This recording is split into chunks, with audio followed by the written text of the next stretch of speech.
एक जनाब आ जाए नई जंगें। एक तो बहुत बड़ा मसला खड़ा हो गया, तारीखी मसला आज, और वो ये हुआ है कि जो महमूद अब्बास हैं वो सऊदी अरेबिया में थे, और सऊदी अरेबिया में उनकी मुलाकात जो है वो वली अहद और वज़ीर आज़म शहज़ादा मोहम्मद बिन सलमान से हो रही थी। और उस मीटिंग की इम्पॉर्टेंट उसमें बात ये थी कि उसमें जो है वो सऊदी अरेबिया के वज़ीर दिफा जो प्रिंस खालिद बिन सलमान, उनके इंटेलिजेंस चीफ, उनके फॉरेन मिनिस्टर फैसल बिन फरहान, और जॉर्डन में और पैलेस्टाइन में जो नॉन रेजिडेंट पैलेस्टाइन में जो एम्बेसडर हैं वो, और जॉर्डन में जो एम्बेसडर हैं वो सऊदी अरेबिया, वो सारे उस मुलाकात में थे। और जो महमूद अब्बास के साथ भी उनके एडवाइज़र फॉरेन मिनिस्ट्री के, और साथ उनके इंटेलिजेंस चीफ जो उस इलाके के वेस्ट बैंक वगैरह के, और बाकी एक हाई प्रोफाइल मीटिंग हो रही थी। और हाई प्रोफाइल मीटिंग के दौरान ये पता चला कि जो गजा नहीं, मगरबी किनारा, मगरबी किनारे पे इसराइल ने अटैक कर दिया। यानी अभी गजा में तो जाहिरियत हो रही, वहाँ तो शहीद आज स्कूल पे भी बॉम्बिंग हुई। यही पता चला कि मगरबी किनारे के ऊपर वेस्ट बैंक, ठीक है, और वेस्ट बैंक के ऊपर अटैक हुआ है। और अटैक के बाद जो है, ये मैं सऊदी मीडिया को कोट कर रहा हूँ, 8th slide, Palestinian president cut short Saudi trip over West Bank violence. उस मुलाकात, यानी वहाँ उनकी मुलाकात हुई है और वो उनको अपना सऊदी अरेबिया से उनको जाना पड़ा। क्यों, क्या ऐसा क्या हो गया? हुआ क्या है कि जो इसराइल के फॉरेन मिनिस्टर हैं कांस, उन्होंने कहा है कि मगरिबी किनारे में, यानी जहां फलस्तीनी अथॉरिटी है, जहां महमूद अब्बास की हुकूमत है, वहां उस जगह को भी फलस्तीनी खाली करें और वहां पर भी वही होगा जो गजा में होने जा रहा है। 7th slide, times of Israel. This is war. Foreign minister urges Gaza style temporary evacuation, temporary, ठीक है। और वो कह रहे हैं कि यहां से आर्जी तौर पे, अच्छा फलस्तीनी कहां जाएंगे आर्जी तौर पे? मतलब कहां फलस्तीनियों ने कहां जाना है वहां से? मतलब गजा से के मेडिटेरियन सी में ऊपर जाते हैं, कभी नीचे आते हैं, कभी दाएं, तो यहां से के जॉर्डन चले जाएं? मतलब कहां जाएंगे वो? ये जगह खाली कर दें, क्योंकि मगरबी किनारे पर भी हमने ऑपरेशन करना है। अच्छा, ये जो अगर 6 स्लाइड हम दिखाएं ना आज की, तो ये जनीन, ताबूस, तुलकरेम, ये नबुलस, ये पुराने जो, अब तो ये कुछ बहुत ही, जो लोग गए हैं वहाँ उनको अंदाज़ा होगा, ये बहुत ही तंग मोहल्ले हैं। तो नक्शा तो बहुत बड़ा है, बहुत छोटी छोटी जैसे नहीं होते वो गलियाँ। तो ये जो है 1953 में जनीन कैंप बना था, और 0.42 किलोमीटर इसका रकबा है, ठीक है। ये आप यहाँ रोकें ज़रा, 0.42 किलोमीटर्स, और इसमें 23,000 उस वक्त रजिस्टर हुए थे लोग। यानी आप जगह देखें, 1 किलोमीटर निस मुरब्बा किलोमीटर में रजिस्टर्ड इतने हैं, तो रहते कितने हैं वो छोड़ दें आप। उसके बाद जो दूसरा है नूर शम्स कैंप, 0.21 किलोमीटर, 0.21 किलोमीटर आप जगह देखें, उसमें 13,519 लोग रजिस्टर्ड हैं। बाकी कितने हैं वो खुदा जानता है। तीसरा जो कैंप है फर्ज कैंप, उसमें आप ये देखें जो 1950 में बना, 0.26 मुरब्बा किलोमीटर, और 10,868 लोग। यहां पर बॉम्बिंग हो रही है, बॉम्बिंग, मुझे बताएं। और ये वेस्ट बैंक में, और वो कह रही हैं कि जनाब यहां पर उसी तरह से जो है वो होगा सारा सिलसिला, जिस तरह से जो है वो जैसे कि गजा में हुआ। ये अपनी जगह खाली करें और यहाँ से खाली करके ये निकलें। उसके साथ ही जो एक वहाँ पे बड़ा बदकिस्मत वाक़या पेश आया है, और वो जो है ये रॉय जॉर्डन की हम कोट कर देते हैं, 18वीं स्लाइड उनको भी दिखाते हैं।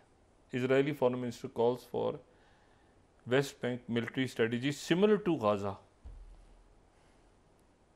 यानी अब मुझे बताएं फ़लस्तीनी अथॉरिटी किधर गई? ये महमूद अब्बास के लिए अब ये हमास का नहीं है क्राइसिस, अभी हमास नहीं है, अब ये महमूद अब्बास हैं। ठीक है, वो महमूद अब्बास जिनको दुनिया तस्लीम करती है कि भाई वो फ़लस्तीनी अथॉरिटी, तो वहाँ पर गजा स्टाइल मिलिट्री ऑपरेशन,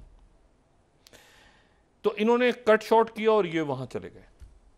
इसी दौरान कतर के जो वज़ीर आज़म और उनके वज़ीर ख़ारजा हैं मोहम्मद बिन अब्दुर्रहमान तानी, बड़े एक्टिव, बड़े फ़ाल रहे हैं, वो तेहरान से वापस आके वो ब्रेंट मैकर्क से बात कर रहे थे, जो अमेरिकन यहाँ पे इन्वॉय है मिडल ईस्ट में।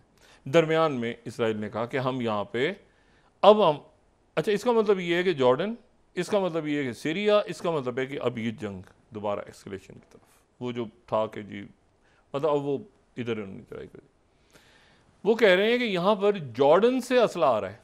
इल्ज़ाम ये लगाया उन्होंने, फॉरेन मिनिस्टर ने, कि इनको असला स्मगल कर रहा है जॉर्डन।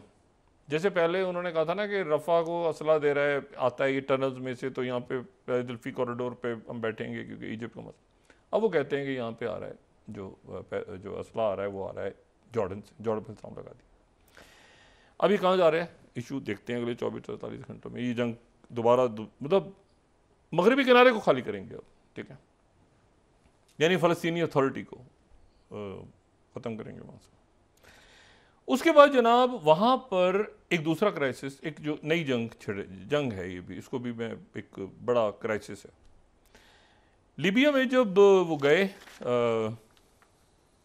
जनरल गद्दाफी 2011 में, तो उसके बाद जो मैं हमेशा बात कहता हूँ ना कि ईस्टर्न और वेस्ट, यानी बंगाजी, तबरूक एक तरफ और त्रिपली एक तरफ, तो ये दो हिस्सों में, दो हिस्से जहाँ पे एक खलीफा हफ्तार और एक तरफ वो हुकूमत जिसको अक़वाम मुत्तहिदा ने तस्लीम किया हुआ था, इनको अगर किसी चीज़ ने जोड़ के रखा है तो वो उनका सेंट्रल बैंक है। ये बात मैं हमेशा कहता हूँ, क्योंकि ऑयल का सारा पैसा जाता है सेंट्रल बैंक में, और सेंट्रल बैंक से दुनिया डील करती है, और अक़वाम मुत्तहिदा की करारदाद कहती है कि लीबिया के साथ जितनी भी लेन देन आपने करनी है वो उनके सेंट्रल बैंक के थ्रू करनी है। तो ये सारा जो, चाहे वो यहाँ जो ईस्टर्न लीबिया में ऑयल फील्ड्स हैं, या जो वेस्टर्न में तो बहुत कम है, ज़्यादा तो ईस्टर्न में है।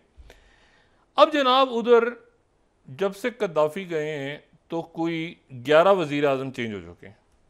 वहाँ पर वज़ीर आज़म भी आते जाते, ऐसे चलते फिरते वज़ीर आज़म गिर जाते हैं।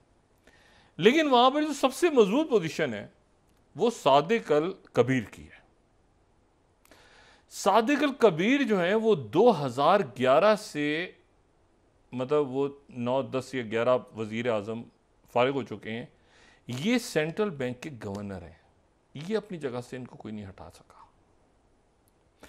और सेंट्रल बैंक लीबिया का, उसमें 27 अरब डॉलर के रिजर्व्स हैं, 27 बिलियन डॉलर के रिजर्व्स हैं, 95% ऑयल से। अब जनाब वहाँ पर जो बड़ी मुश्किल से वहाँ पे पीस टॉक्स हुई कई सालों के बाद, क्योंकि वहाँ पे उस वक्त एक तरफ रशिया खलीफा हफ्तार को सपोर्ट कर रहा था और उनके साथ अरब ममालिक थे। मैं मुताद होकर बात कर रहा हूँ, रशिया और अरब ममालिक खलीफा हफ्तार के साथ थे। अब तो खैर सब ये पिछले 2-4-5 सालों में बहुत अच्छे ताल्लुकात भी हो गए हैं और सब गिलिश भी ख़त्म हो गए। जो मरकजी हुकूमत थी उसको टर्की सपोर्ट कर रहा था। तो टर्की और रशिया, जिस तरह सीरिया में इशू चल रहे थे, वहां सबसे एक इशू लीबिया में भी था। अब वो टर्की और रशिया के ताल्लुकात बिल्कुल ठीक है इस वक्त, टर्की सऊदी अरेबिया सब ठीक हो गए आपस में, टर्की इजिप्ट ये सब ठीक हो गए। लेकिन वहां पर हुआ ये कि वहां पर जो उनके वजीर आजम थे अब्दुल हमीद दबैबा, ये 2020 में 2020-21 में आ गए थे, और बड़ी मुश्किलों से सीज़ फायर हुआ, जंग बंदी हुई स्विट्ज़रलैंड में, फिर उसके बाद सारे कबाइल जमा हुए, फिर उन्होंने कहा इनको बनाते हैं, फिर उन्होंने कहा 6 महीने बाद इलेक्शन हो जाएंगे, वो इलेक्शन मुलतवी हो गए, ज़ाहिर है। तो ये केयर टेकर ही हैं 2020 से 21 से, ये मेरे ख्याल से केयर टेकर ही हैं 2021 से। फरवरी 2021 में आए थे, तो दिसंबर में शायद इन्होंने इलेक्शन करवाना 2021 में। अब ये जो है ये इन्होंने बम पे लात मार दी।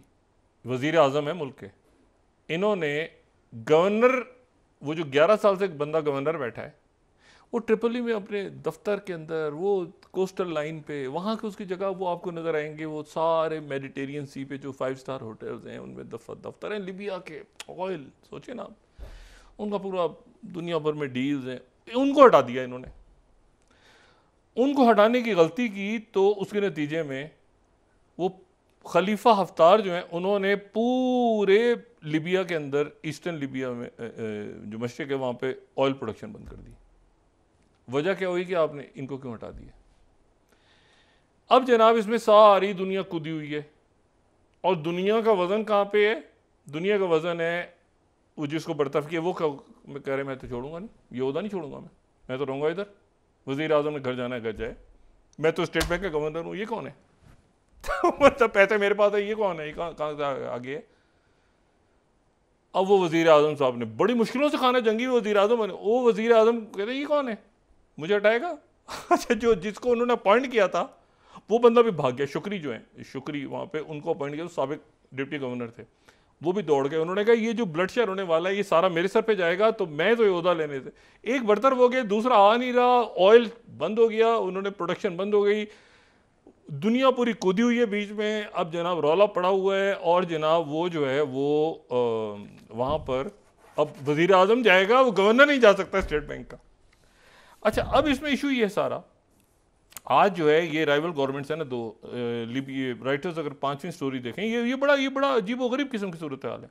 Libyan oil fields, 5th slide अगर हम देखें तो ये जो है ये closer spread stand off where. अच्छा, अब अगर फर्ज करें ये चले जाते हैं, और आज गार्डियन कह रहा है यूएस यूएन कूद गए बीच में, सेंट्रल बैंक के कंट्रोल पे 3rd स्लाइड, ये सब कूदे, दुनिया पूरी कूद गई है, दुनिया का वजन उधर है। वो जो उनका अपना नेटवर्क, डील्स, ऑयल बड़े लेवल पे, जाहिर है कि आप डील कर रहे हैं लिबिया का ऑयल सारा, 2011 से कर रहे हैं।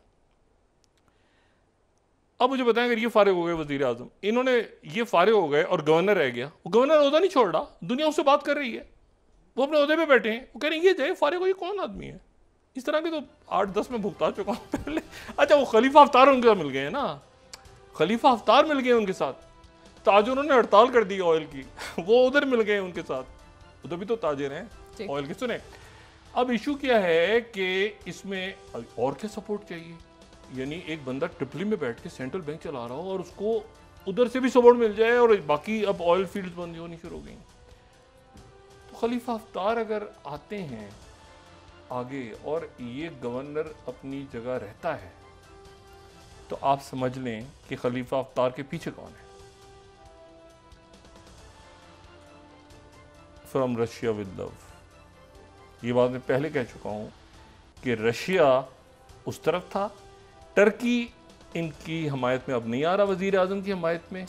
यहां जो भी अगला वजीर आजम होगा वो खलीफा हफ्तार अपॉइंट करेगा, और खलीफा हफ्तार खुद तो नहीं आएगा ना वजीर आजम, लेकिन इनकी मर्जी का कोई जो भी होगा खलीफा हफ्तार के, इसका मतलब है कि रशिया लीबिया के अंदर। इससे पहले टर्की, अरब ममालिक, रशिया, ये कैंप्स बने हुए थे। अमेरिका का भी इधर ही था ना, सेंट्रल बैंक की तरफ ही था।